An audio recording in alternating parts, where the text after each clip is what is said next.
So I'm walking in God's house again, and it takes an extreme amount of focus, especially on slick rock, on a hot day, when your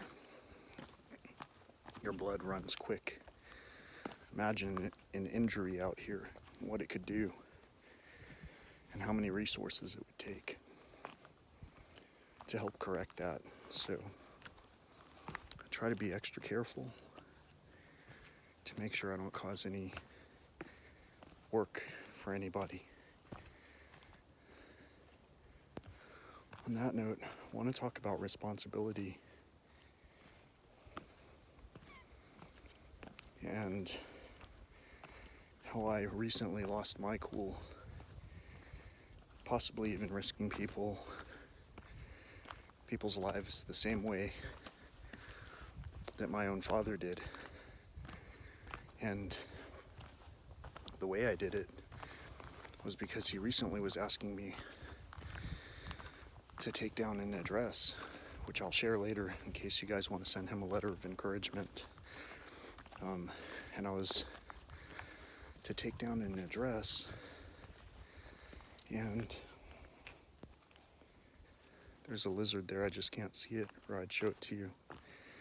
You hear it? And I told my dad that I was driving. I couldn't take down the address right then. The only thing I could think of would be to open the memo recorder, but I don't even know if that's possible when we're on the phone, so frankly I didn't try it. But I told him, I'm driving right now, Dad. When I get where I'm going, I can call you, or if you can talk for about 10 minutes more, I'll be able to take down the address. So he agreed to stay on the phone, and not more than a minute later, he asked if I was ready to write.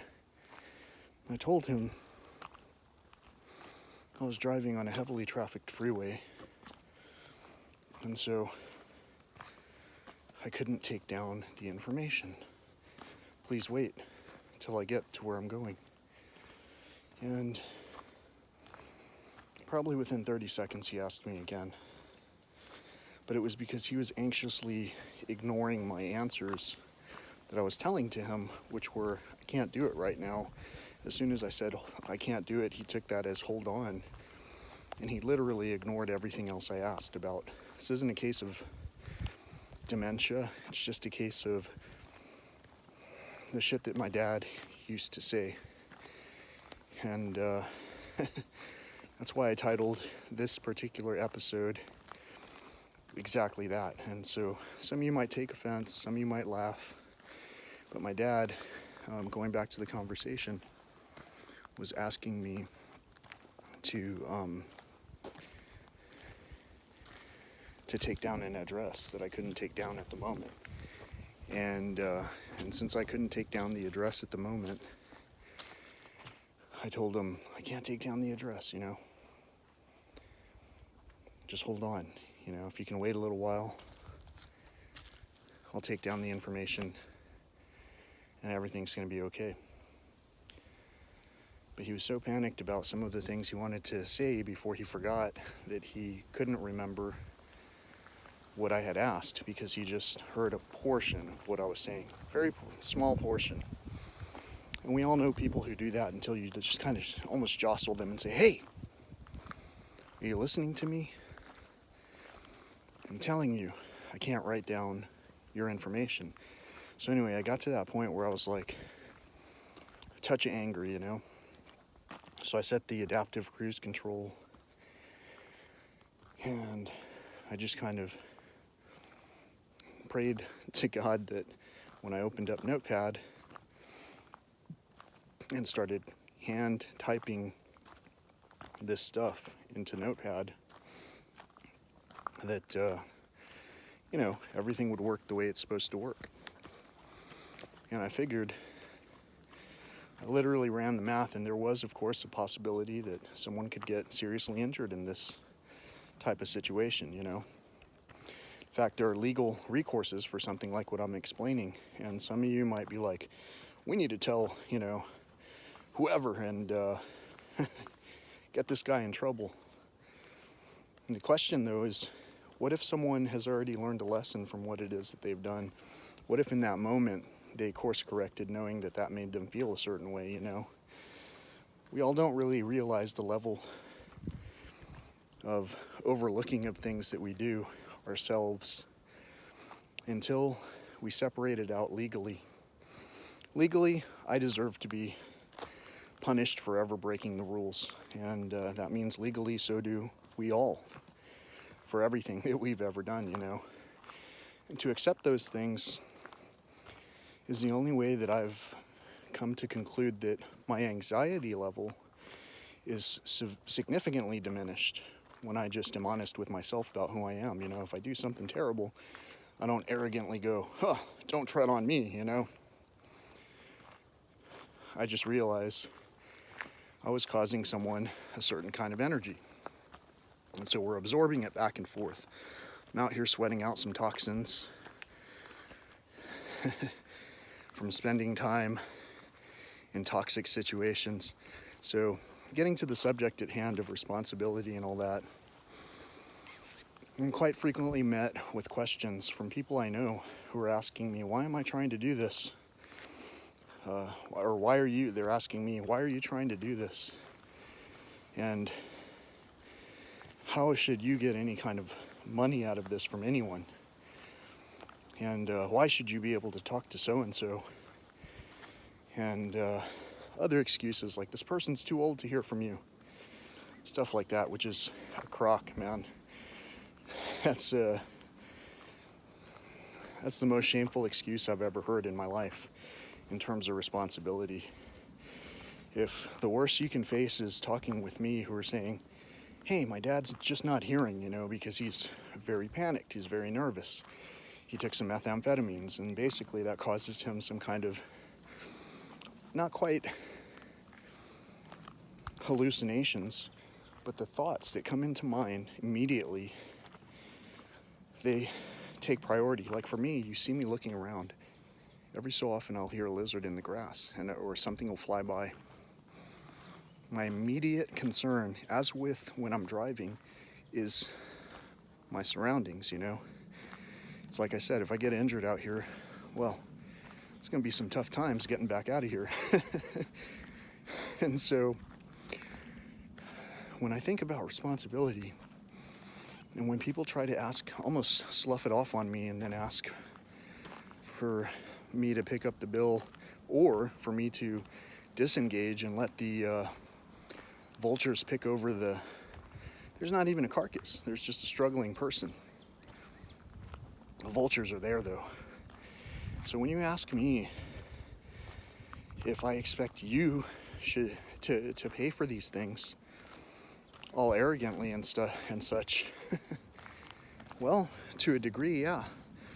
Because I've only put in 42 years of this, of taking a loss because of this person. Bully. I've put in segments that talk to you about how to talk with people. We have bullies in our family, and we sometimes seem to adhere to their personal instruction because they're older, elders, wiser. And at some point, the slave becomes the master. The student becomes the maestro. There's so many different ways that it's been said in different songs and dances. In my particular case, I'm just using the words of the era. And I'm telling you, somehow we're treated in this world is absolutely based on vilifications which condemn certain levels of sinning, just certain levels, because legally, those are more or less permissible, such as, well, name anything that the last person in charge of the whole nation did to dishonor the credibility of our people and how strong we are and how resilient and how, yeah, we sure did get ourselves a one variant of a representative of our nation who is very strong-willed, and that's great. What if I too am strong-willed in saying that I've only put up with this kind of stuff for 42 years, and the people who raised him, who are in his family right now, have put up with this for at least 71, 72 years. So with all of that being said, the persons with the most experience, if they can't talk with the person who had the most direct experience, we have kind of a missing link.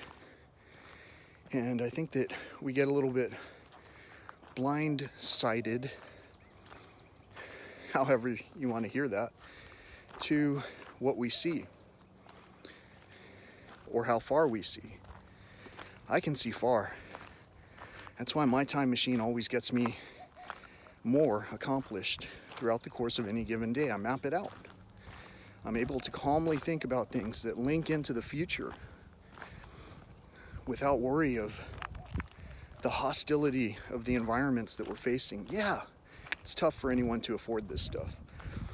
I keep getting asked, how can I help, Only thing I know of that would fantastically help right now, especially while my dad is committing to go to rehab and change, because he knows he can change. He's just got to metabolize this stuff out of his body. Nutrition plays into it. We all know this, those of us who are hearing this message fully. And so I know that I could take the same challenge as my father, Let me help out to create his new reality.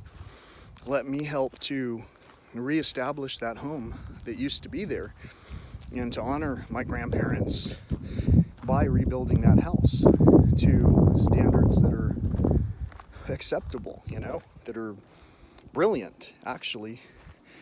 And let us turn that into a place of rest for other people who need to recover. Let my dad be healed and receive a miracle to allow him to heal others. He absolutely wants to contribute back to a system that brings him joy. Who doesn't? I know I do. With all of that being said, the thing that brings me joy is being able to talk with my loved ones. To not be able to talk with my loved ones, well, of course you'll see me going around with a, hard set face with no emotion. But the funny thing is, it's been that way the whole time. So what does that mean in terms of what kind of nurturing I got from all of the people who raised me? With all of that being said, I think that we have a significant chance to discuss while I'm in this flower patch right here.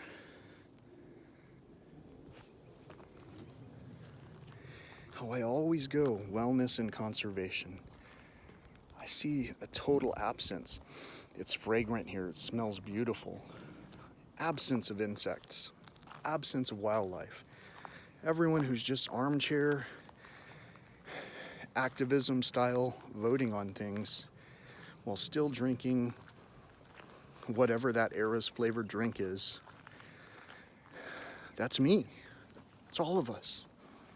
And that's because our choices are limited. And so all of us go a little bit more and a little bit more mad when we continue to focus these dollars on things that don't really matter. And we consider it so much. How much can we save by buying this 24-pack?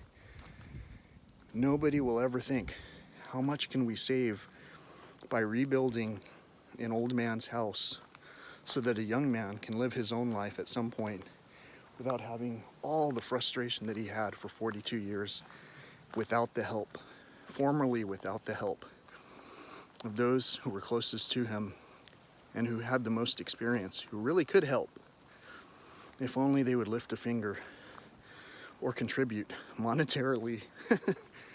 It's almost like a comedy. We can all help somehow. Physically, I know that we're all losing a step.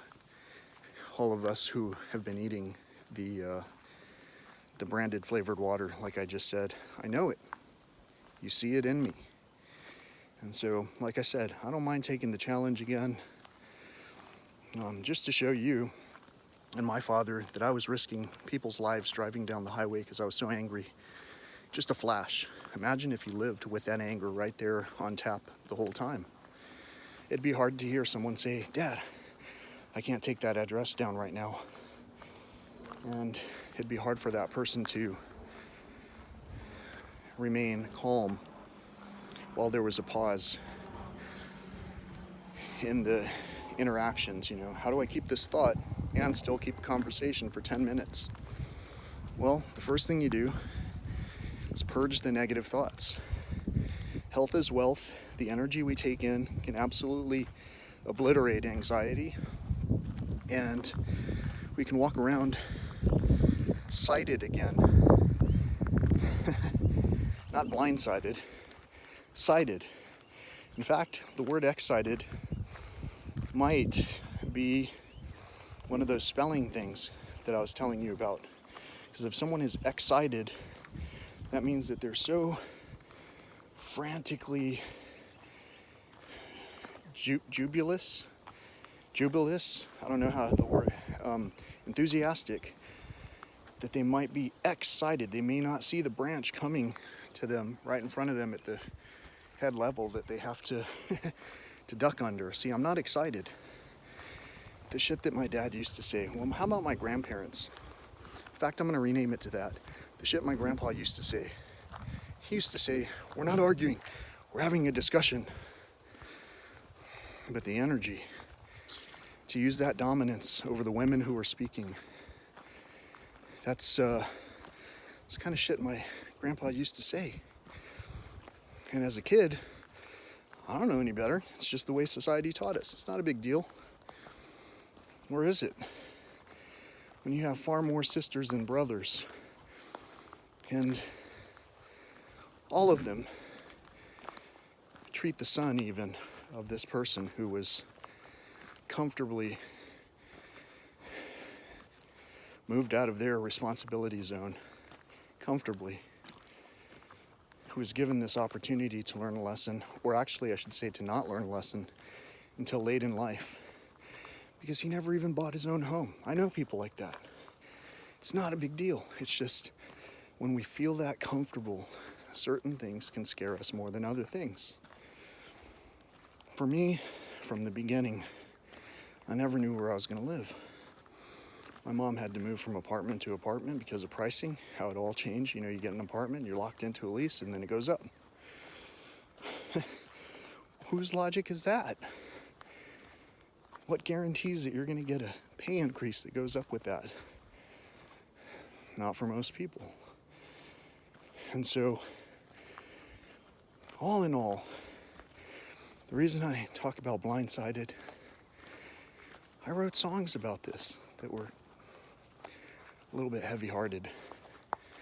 But now that they're not heavy-hearted anymore, now they're just heavy, like heavy because I'm heavy. Pure energy, baby. All of this is stored energy. Stored energy of awesomeness.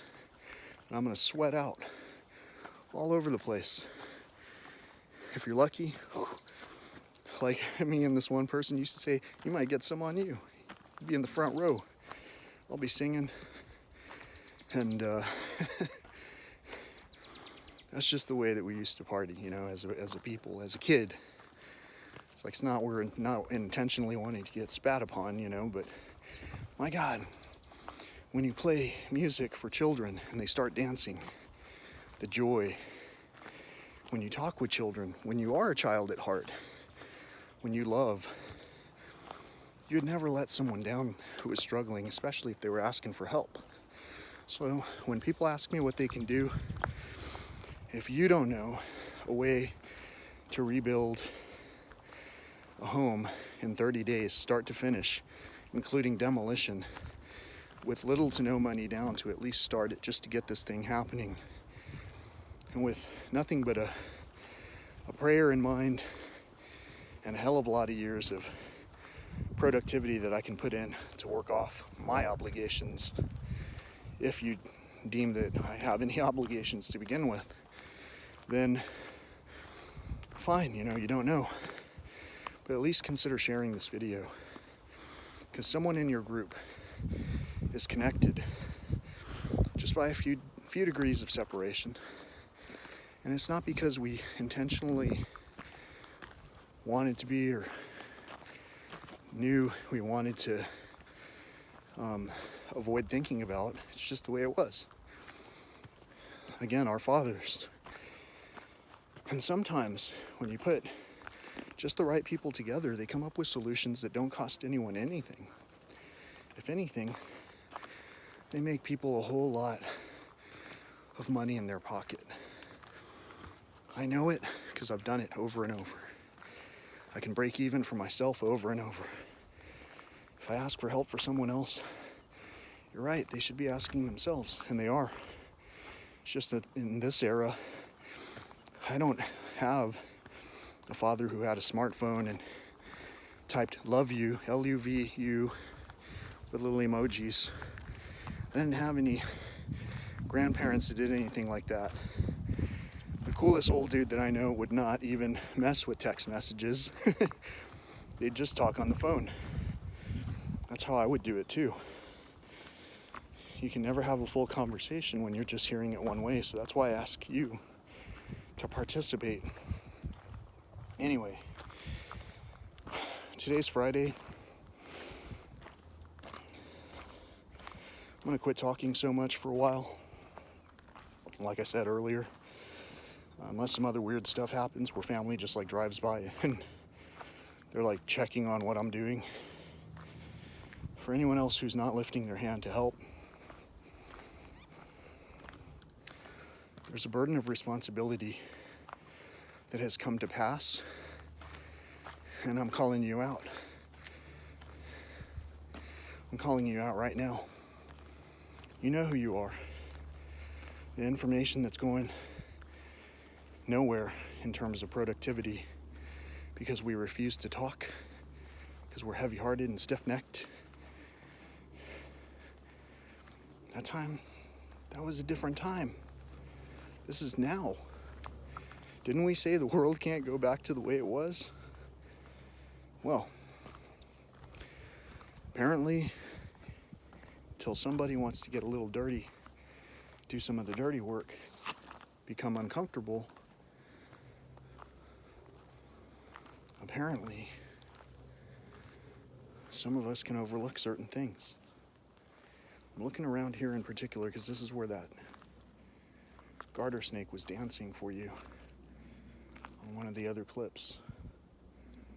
There's some kind of animal in the crack down here that I can't tell what it is. Has a different skin pattern.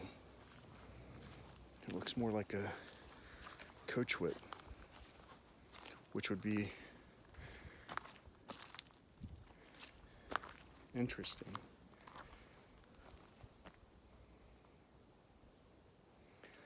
I can't see it from above like I saw the other one from above. Anyway, the whole concept of this one message that I'm going to kind of end on for a while. Everything else might just be the songs starting out in the form of a way that's more captivating than before and sung with a little bit more heart than before, and maybe put online for you to download and share, whatever you want to do. Listen to, they're not half bad. And maybe you'll consider the work that I'm putting in just as equitable as the work everyone else is putting in, just as meaningful, just as difficult, and particularly while juggling someone else's responsibilities along with my own. The other day, early in this week, in the weekend actually, someone told me that the grass was out of control at my father's home. So I went to go start cutting it.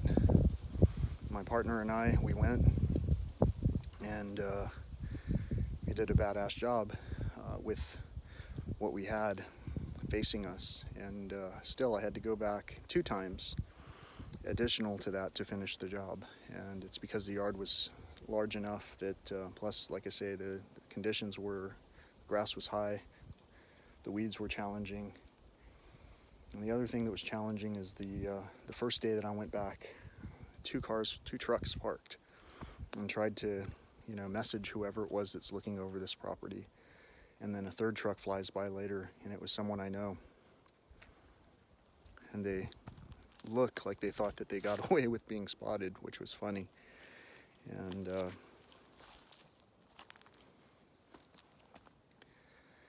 both he and someone else told me that very day, or not that very day, 2 days before, that they were going to go and mow the rest of the yard for us, because, well, the yard was getting out of control. And I said in public that I was going to do what I did, and I guess that made someone feel like they should say something in public. And so 2 days later, I just went, trust but verify, and nothing was done. So I cut the yard, and I still needed one more round to go because of the fact that I'm using a battery-powered mower. So to that, I say, yes, you're right. There's a superiority to a gasoline engine. You who are listening, you know who you are. And with all of that, I'm still confident that in this yard, I would be able to tackle the whole thing with the 2 batteries that I have, if I maintained the grass regularly. And to do that, of course, takes time, someone to be there. If you're hearing this in panic, you're like, oh, well, why don't you do it?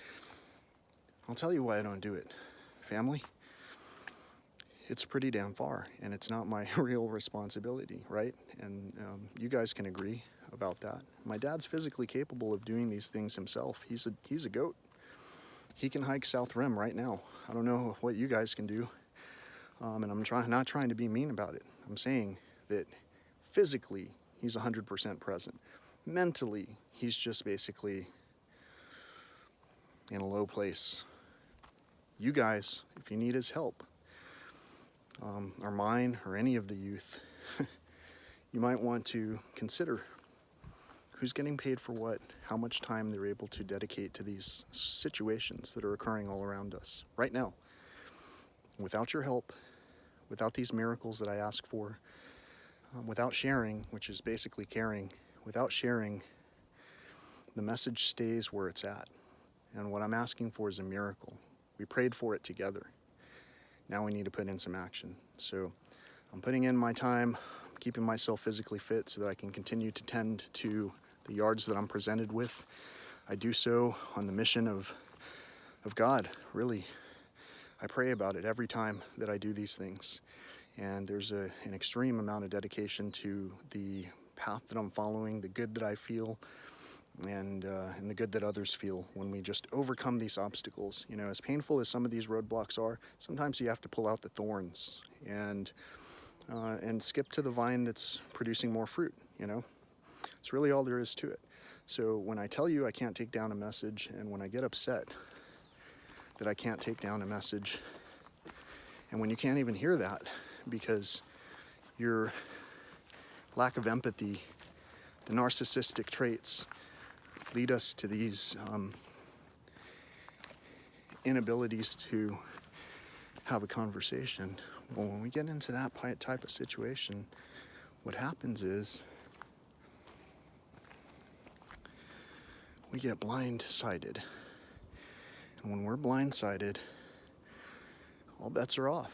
If you don't have adaptive cruise control, you could run into something at full force when you're not paying attention. And when you're not paying attention and someone calls it out to you, the last thing you want to do is get offended about it.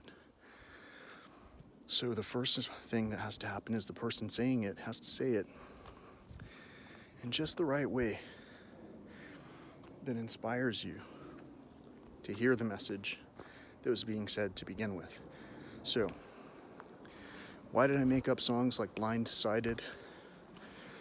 Why did I talk about family in such a way that it could be interpreted all kinds of different ways, depending on how judgmental someone is about something. If you're an only child dealing with a substance abuse type case, reach out to me. I know how you feel. I know how alone and overwhelming it might seem. And I also know that there's a lot of pain to be released, you know. There's a lot of frustration. I just thought about the noise that I heard overhead, and it's basically, that's nature, you know. Just a second ago there was a trail runner, and these are God's creations. Each and every person, each and everything that we see or don't see, like all the wildlife that I've been stopping for. All those things are all shared experiences. And so if people are running through the trails with music on, just talking with one another, I mean, I'm almost doing a disservice to my walk by talking about this.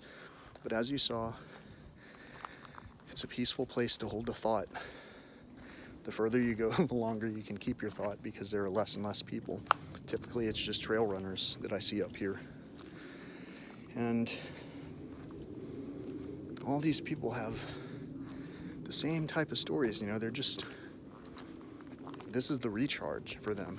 For me, it still recharges me.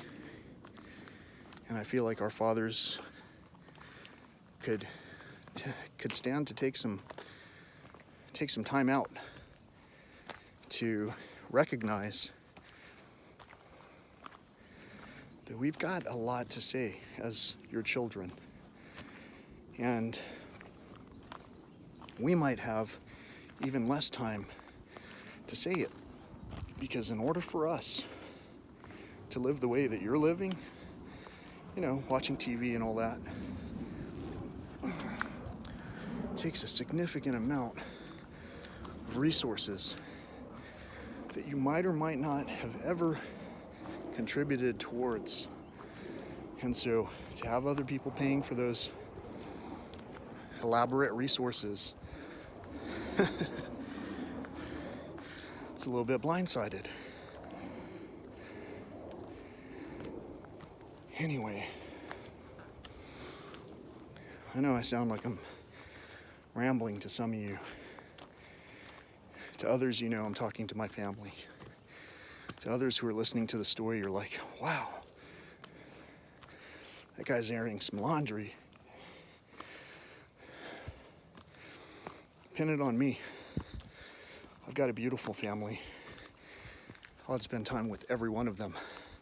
No matter what we've gone through together, we had shared experiences, and the only way we can recall those experiences more and more clearly, and also accept them into the fabric of what makes us tick, the way that we tick, we'll all realize it's a beautiful journey with one another for whatever limited amount of time we have.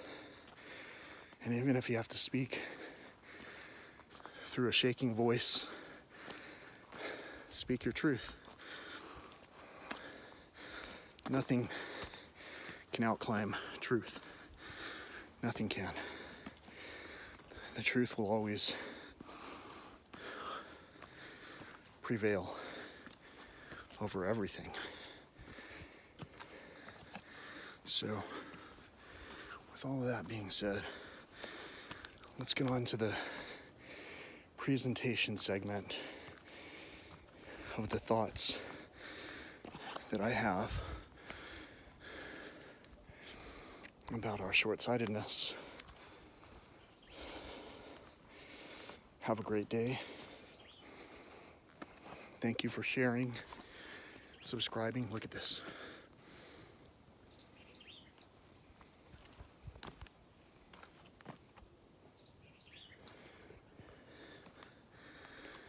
Thank you for commenting. Thank you for your contributions. It's kind of overwhelming, actually. I've had people seemingly upset at me for asking for that assistance to help contribute to a miracle. It just takes a little bit of faith plus action, right?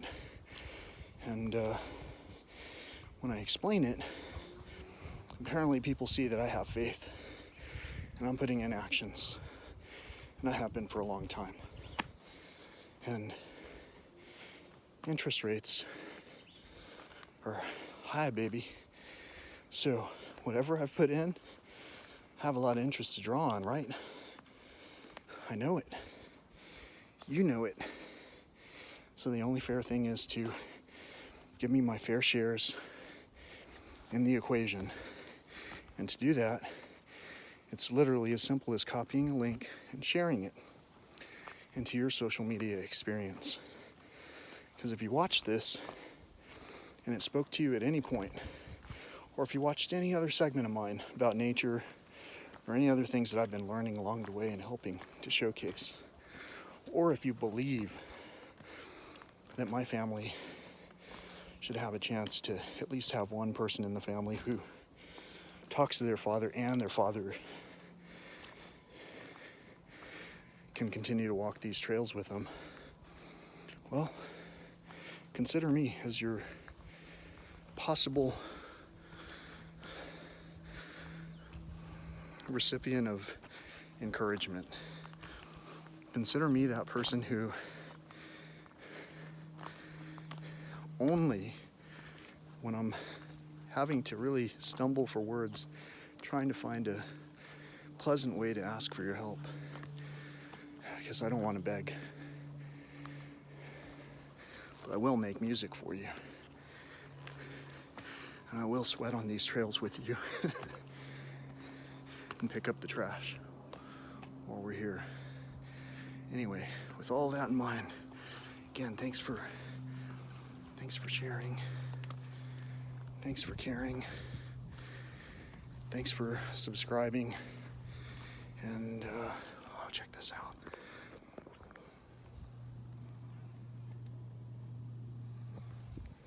It's so big.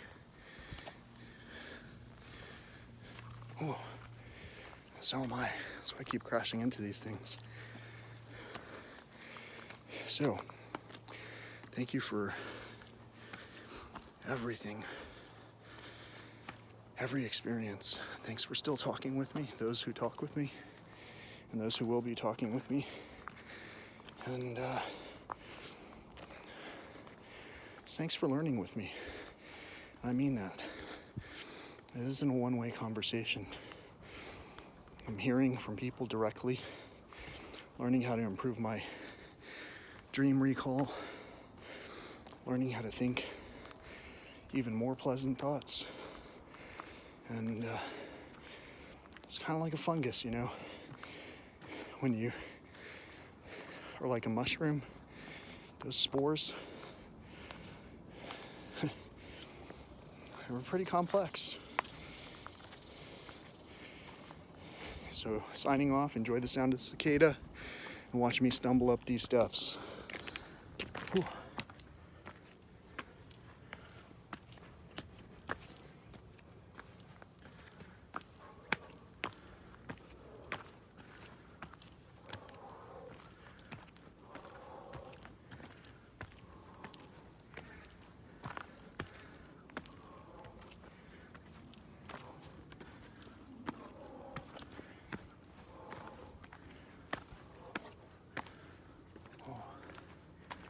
That was pretty easy, wouldn't you say? Peace, love, and all that old school stuff.